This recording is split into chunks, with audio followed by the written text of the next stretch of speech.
কোনো চুক্তি ছাড়াই শেষ হয়েছে রুশ প্রেসিডেন্ট পুতিন এবং মার্কিন প্রেসিডেন্ট ট্রাম্পের বহুল প্রত্যাশিত বৈঠক। এদিকে ফক্স নিউজকে দেয়া সাক্ষাৎকারে বৈঠককে 10-এ 10 দিয়েছেন ট্রাম্প নিজেই। অন্যদিকে বিশ্লেষকরা প্রশ্ন ছুঁড়েছেন, হাই প্রোফাইল এই বৈঠকের ফলাফল কি শূন্য? গাজায় শুধু ত্রাণ নিতে গিয়েই প্রাণ ঝরেছে 1760 জন ফিলিস্তিনির, বলছে জাতিসংঘ। এদিকে পাকিস্তানের উত্তরাঞ্চলে বন্যায় নিহতের সংখ্যা বেড়ে 2 শতাধিক হয়েছে, আর ভূমিধসে চাপা পড়েছে বহু মানুষ। অন্যদিকে দাবানলে চলছে ইউরোপের বিভিন্ন দেশ, জানাবো সেই খবরও। ইসরায়েলি হামলায় গত 24 ঘন্টায় আরও 44 জন ফিলিস্তিনি নিহত হয়েছেন। এর মধ্যে ত্রাণ প্রত্যাশী ছিলেন 16 জন। জাতিসংঘের মানবাধিকার কমিশন জানিয়েছে, মে মাসে জিএইচএফ এর ত্রাণ সরবরাহ চালু হওয়ার পর 1760 জন ফিলিস্তিনি নিহত হলেন। এছাড়া এক কিশোরীর মৃত্যু হয়েছে অনাহার ও অপুষ্টির কারণে। গাজায় ইসরায়েলি অবরোধ ও খাদ্য চিকিৎসা সরবরাহ বন্ধ করে দেয়ায় দুর্ভিক্ষ চলছে এবং প্রাণহানি ঘটাচ্ছে। পশ্চিম তীরে 4000-এর বেশি নতুন বসতি নির্মাণের অনুমোদন দিয়েছে ইসরায়েল। কট্টর ডানপন্থী অর্থমন্ত্রী বেজালেল স্মোট্রিচ এই সিদ্ধান্ত ঘোষণা করেন। অর্থমন্ত্রী স্মোট্রিচ জানান, নতুন বসতি প্রকল্পের জন্য শিগগিরই বাড়ি নির্মাণের দরপত্র অনুমোদন করা হবে। ইসরায়েলি বসতি বিরোধী পর্যবেক্ষক সংস্থা পিস নাও জানিয়েছে, অনুমোদিত 4030টি আবাসন ইউনিটের মধ্যে 730টি নির্মিত হবে আরিয়েলের পশ্চিমাঞ্চলে বিদ্যমান বসতিতে এবং বাকি 3300টি স্থাপন করা হবে মা আলে আদুমিম এলাকায়। যুদ্ধবিধ্বস্ত মিয়ানমারের রাখাইন অঙ্গরাজ্যে দুর্ভিক্ষের আশঙ্কা দেখা দিয়েছে বলে সতর্ক করেছে একাধিক ত্রাণ সংস্থা। জাতিসংঘের বিশ্ব খাদ্য কর্মসূচি জরুরি ভিত্তিতে আরও অনুদানের আহ্বান জানিয়ে বলেছে, সহায়তা না মিললে পরিস্থিতি মারাত্মক বিপর্যয়ের দিকে মোড় নেবে। রাখাইনে বাড়তে থাকা উদ্বাস্তু মানুষকে খাদ্য সরবরাহের চেষ্টা করছে WFP। এর মধ্যে রয়েছে প্রায় 1,40,000 রোহিঙ্গা মুসলিম, যারা 2012 সালের সাম্প্রদায়িক সহিংসতার পর থেকে আশ্রয় শিবিরে বসবাস করছে। মার্কিন ট্রাম্প প্রশাসনের সিদ্ধান্তে USAIDর তহবিল 87% কমানোয় সমস্যাকে আরও জটিল করে তুলেছে। WFP জানিয়েছে, চলতি বছর তাদের বৈশ্বিক তহবিল 2024 সালের তুলনায় 60% কমে গেছে। ফলে মিয়ানমারে মারাত্মক খাদ্য সংকটে থাকা মানুষ মাত্র 1/5 সহায়তা দেওয়া সম্ভব হচ্ছে। মার্চে তীব্র চাহিদা থাকা সত্ত্বেও রাখাইনে খাদ্য সহায়তা কমাতে বাধ্য হয় সংস্থাটি। এদিকে ফক্স নিউজের এক সাক্ষাৎকারে রুশ প্রেসিডেন্ট ভ্লাদিমির পুতিনের সঙ্গে নিজের বৈঠককে 10-এ 10 দিয়েছেন মার্কিন প্রেসিডেন্ট ডোনাল্ড ট্রাম্প। তিনি বলেন, আলোচনায় পুতিনের সঙ্গে তার দারুণ মিল ছিল এবং বৈঠকটি ইতিবাচক হয়েছে। ট্রাম্প জানান, আগামীতে রাশিয়া ও ইউক্রেন সরাসরি আলোচনায় বসবে। সেই আলোচনায় পুতিন ও জেলেনস্কি দুজনই থাকবেন। আমরা ইউক্রেন যুদ্ধ নিয়ে আলোচনা করেছি এবং অনেক বিষয় সম্মত হয়েছে। বৈঠকটি বেশ আন্তরিক ছিল।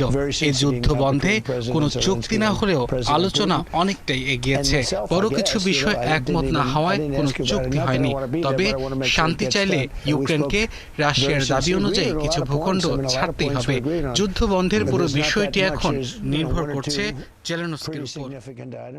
এদিকে রুশ প্রেসিডেন্ট পুতিন ও মার্কিন প্রেসিডেন্ট ট্রাম্পের শীর্ষ সম্মেলনে কোনো চুক্তি না হওয়ায় হতাশা জানিয়েছেন কিয়েভের বাসিন্দারা। পুতিনকে আলাস্কায় উষ্ণ অভ্যর্থনা জানানোয় অনেক ইউক্রেনীয় ট্রাম্পের কঠোর সমালোচনাও করেছেন।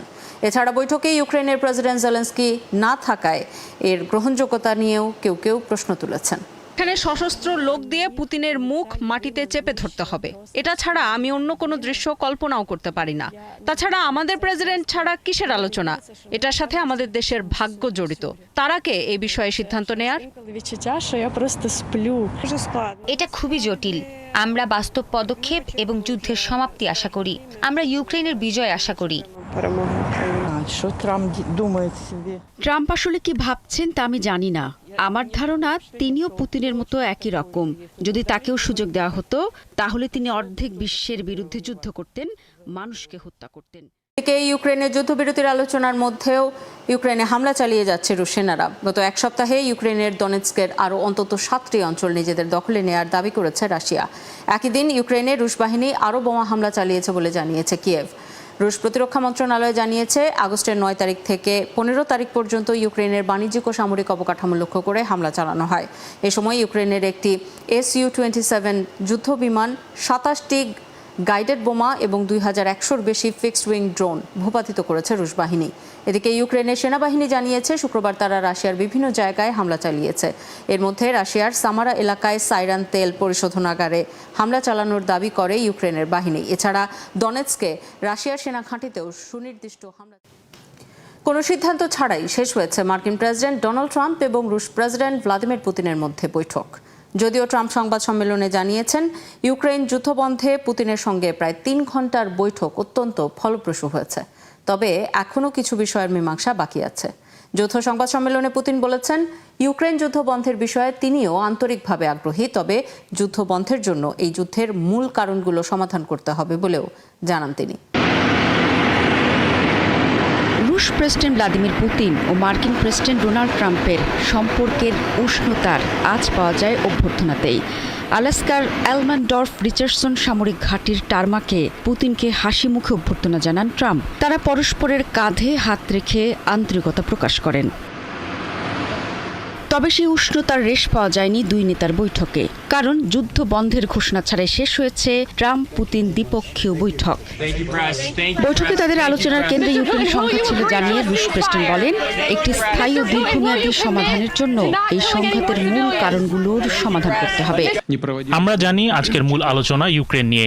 যুদ্ধ বন্ধে প্রেসিডেন্ট ট্রাম্পের আগ্রহ আছে, তবে তার জন্য এর মূল কারণগুলো আগে বুঝতে হবে, সেগুলো সমাধান করতে হবে। ইউক্রেনের বর্তমান পরিস্থিতি রাশিয়ার জাতীয় নিরাপত্তার জন্য হুমকি। আমরা বারবার বলেছি, ইউক্রেনের মানুষ রাশিয়ার শত্রু নয়, আমাদের শেকড় এক। তারপরও এখনকার অবস্থাটা খুবই দুঃখজনক। আমরা এই যুদ্ধের অবসান চাই। এ সময় পুতিন বলেন, ইউক্রেনীয় ও ইউরোপীয়রা শান্তি প্রক্রিয়ায় বাধা না দেওয়ার পথ বেছে নেবেন বলে আশা করছেন তিনি।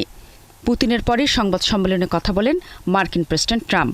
তিনি জানান, আলোচনা ফলপ্রসূ হয়েছে, তবে জানান ইউক্রেনের প্রেসিডেন্ট ও নেটো মিত্রদের সাথে কথা বলেই এই বিষয়ে সিদ্ধান্তে আসা যাবে।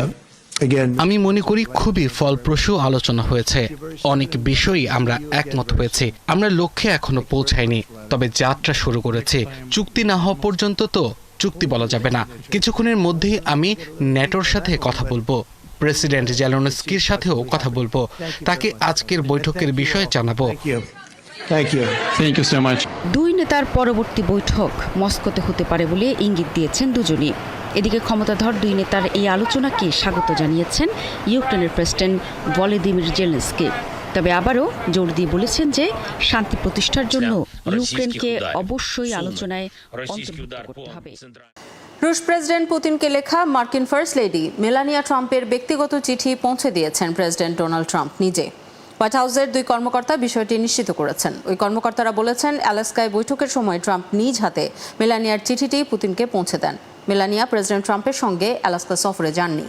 মেলানিয়ার চিঠিতে কি লেখা আছে তা নিয়ে ওই দুই কর্মকর্তা বিস্তারিত জানাননি, শুধু বলেছেন এতে ইউক্রেন যুদ্ধে শিশুদের অপহরণ করার বিষয়টির উল্লেখ আছে। রুশ বাহিনীর হাতে ইউক্রেনীয় শিশুদের অপহৃত হওয়ার বিষয়টি ইউক্রেনের জন্য অত্যন্ত স্পর্শকাতর একটি ইস্যু। ইউক্রেন অভিযোগ করেছে, রুশ বাহিনী হাজার হাজার ইউক্রেনীয় শিশুকে অপহরণ করেছে এবং তাদের পরিবার বা অভিভাবকের অনুমতি ছাড়াই রাশিয়া বা দখল করা এলাকায় নিয়ে গেছে। তবে রাশিয়ার দাবি, তারা শুধু যুদ্ধক্ষেত্র থেকে অসহায় শিশুদের রক্ষা করছে। আলজেরিয়ার রাজধানী আলজিয়ার্সে একটি যাত্রীবাহী বাস নদীতে পড়ে অন্তত 18 জন নিহত হয়েছে, আহত হয়েছে আরও অন্তত 10 জন। কর্তৃপক্ষ জানিয়েছে, শুক্রবার বাসটি নিয়ন্ত্রণ হারিয়ে সেতু থেকে এলহারাজ নদীতে পড়ে যায়। আহতদের মধ্যে 2 জনের অবস্থা গুরুতর, তাদের স্থানীয় হাসপাতালে ভর্তি করা হয়েছে। উদ্ধার কাজ চলছে বলেও জানিয়েছে কর্তৃপক্ষ। এতে অংশ নিয়েছে 25টি অ্যাম্বুলেন্স এবং 16 জন ডুবুরি। তবে দমকল কর্মীরা ঘটনাস্থলে পৌঁছানোর আগেই উদ্ধার কাজ চালাতে নদীতে ঝাঁপিয়ে পড়েন স্থানীয় লোকজন, এমন তথ্য জানিয়েছে স্থানীয় গণমাধ্যম। সারা বিশ্বের চোখ ছিল আলাস্কার বৈঠকের দিকে। আশা ছিল হয়তো যুদ্ধবিরতিতে রাজি করানো যাবে পুতিনকে, কিন্তু হলো না। তাহলে এই হাই প্রোফাইল বৈঠকের ফলাফল কি মোটা দাগে শূন্য? ট্রাম্প, পুতিন কিংবা জেলেনস্কি বৈঠক থেকে কে কি পেলেন? বিবিসির 3 সাংবাদিক খুঁজেছেন তার উত্তর। আর তারা কি পেলেন? দীর্ঘ, মাঝারি বা স্বল্প, ইউক্রেন ইস্যুতে কোনো ধরনের সমাধান ছাড়াই আলাস্কার অ্যাঙ্করেজে অ্যালম্যানডর্ফ রিচার্ডসন সামরিক ঘাঁটি ছেড়েছেন ভ্লাদিমির পুতিন ও ডোনাল্ড ট্রাম্প। বৈঠকের ফলাফল পাওয়া গেছে মূলত 3টি। ট্রাম্প ও পুতিনের মধ্যে কিছু বিষয়ে ব্যাপক অগ্রগতি হয়েছে, তবে সেটি যে কি তার কোনো ইঙ্গিতই দেননি ট্রাম্প। স্বভাবসুলভভাবে বিশ্বকে ধন্দে রেখেছেন। সমঝোতায় পৌঁছানো যায়নি বলেই সংবাদ সম্মেলন শেষ করতে হয়েছে ট্রাম্পকে। যিনি নিজেকে পিসমেকার, ডিলমেকার বলতে ভালোবাসেন, তাকে যে ঝুলিতে শান্তি বা চুক্তি দুটির কোনোটি নেওয়া ছাড়াই আলাস্কার ছাড়তে হলো, এক্ষেত্রে খানিকটা হলেও সুনাম ক্ষুণ্ণ হয়েছে ট্রাম্পের। ট্রাম্প যতটা ম্রিয়মাণ হয়েছেন ততটাই জ্বলে উঠেছেন পুতিন। কারণটা হলো, বৈঠকের আগে যতটা বাগাড়ম্বর ছিল ট্রাম্পের, বৈঠকের পর তাতে ভাটা পড়ে। আর যেভাবে দুজন সংবাদ সম্মেলন স্থল ত্যাগ করেছেন, তাতে তাদের মতো পার্থক্যটাও স্পষ্ট। তবে এখান থেকে কি পেল ইউক্রেন, জানান ম্যাথিউ সাসেক্স নামের এই আন্তর্জাতিক বিশ্লেষক। আমার মনে হয় পুতিন যতটা পারছেন কালক্ষেপণ করার চেষ্টা করছেন। এই বৈঠকে পুতিনের ট্রাম্পের সঙ্গে কোনো ধরনের চুক্তি করার পরিকল্পনাই ছিল না। তিনি শুধু ট্রাম্পকে বিষয়টি নিয়ে ব্যস্ত রাখার চেষ্টা করছেন এবং সম্ভবত এই কারণে মস্কোতে আরেকটি বৈঠকের আহ্বান জানিয়েছেন।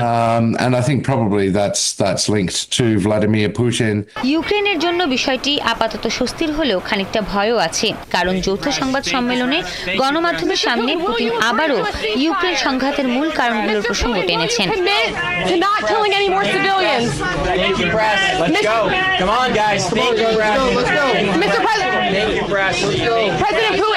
অর্থাৎ ইউক্রেনকে সামরিক বাহিনীর আকার ছোট করতে হবে এবং নেটোতে যোগ দিতে পারবে না। সঙ্গে এও পরিষ্কার যে ইউক্রেন থেকে সেনা সরাবে না মস্কো। আর ক্রিমিয়া সহ যেসব এলাকা তারা দখলে নিয়েছে সেগুলোতেও তারা ছাড় দেবে না। তাতে আসলে যেখানে ছিল সেখানেই রয়ে গেল ইউক্রেনের অবস্থান।